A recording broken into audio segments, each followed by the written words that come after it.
Hi guys, for today's vlog ay gagawa tayo ng fruits and vegetable salad. See, it looks so yummy. Now, ito po yung aking mga ingredients. First ingredients natin ay ang mango. Ang mango natin ay hindi masyadong mahinog kasi mas mainan daw sa pag ginagamit natin yung mango sa mga shake o sa mga salad ay hindi siya ganun kahinog. Medyo mag-green-green pa siya ng konti. So, slice lang siya ng ganito. Tapos, hindi natin isasama yung buto, yung magkabilang pisngi lang. Tapos, slice ng ganito.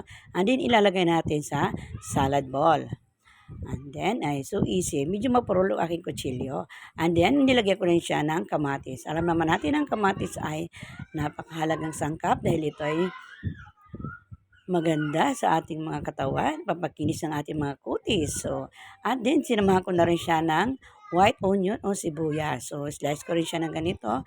Malit-liit lang kasi ayaw ng mga bata na makalasa ng mga ganyang sibuyas. Yan ang third ay ang crab meat. So, isa lang ginamit yung crab meat kasi konti lang yung gagawin ko. So, ayan. And then, ang pipino ay binalatan ko siya ngayon. Ayan. Tapos then, slice lang din maliliit katulad ng mango at sibuyas at ang kamatis. Ganyan lang siya kabilis natin na slice guys. Ayan. And then, ang sunod naman natin ay ang apple. Binalatan ko na rin yung apple. Ayan. Then, slice din siya natin ng ganito. Mabilisan lang. Madali lang yung pag-slice ng apple. Kasi malambot lang naman yung apple. So, ganyan. Cubes din. Like the others. Cubes lang. O, English yun Ayan, marami yung apples, di ba? Iubos ko na tong apple kasi gusto naman ito ng mga bata. Basta maliliit lang na slice. So, ayan. Easy lang, di ba?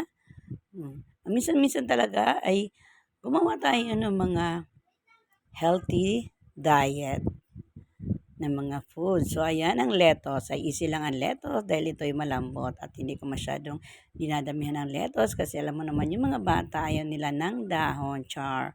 So, and then, ay sunod naman natin, ayan, ay ang tinapay. Anong tawag dyan? Basta yun ang tawag dyan. Nakalimutan ko na kung ano. Inalagay na po talaga yan para pang salad.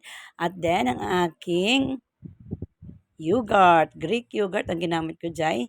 Instead na yung pang salad na dressing salad, mas mainam yung yogurt kasi mas healthy siya. Ayan.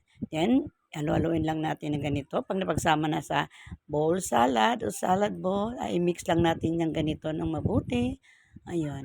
This time nga pala ay hindi ko nalagyan ng kalamansi o lemon kasi nakalimutan ko, wala pala ako dito sa rep. Kaya ito na lang yung pinagsama-sama ka. Pwede rin naman kung anong meron ka sa rep na pwedeng paghalo-haluin para maging fruits and vegetable salad. Ngayon pa lang guys, ay natatakam na ako kasi alam kong ito'y yummy. So ayan, napaka-easy lang gawin. Kailangan lang natin sipagan, di ba? Kasi kailangan natin kumain ng healthy diet foods. Ayan. So, very yummy na talaga siya guys kasi nagsama yung fruits and vegetables. So, yun lang guys for today's video. Ay sana may natutunan kayo at nagustuhan niyo yung aking video. Thank you and God bless. Wait lang, tikman muna natin kung masarap nga.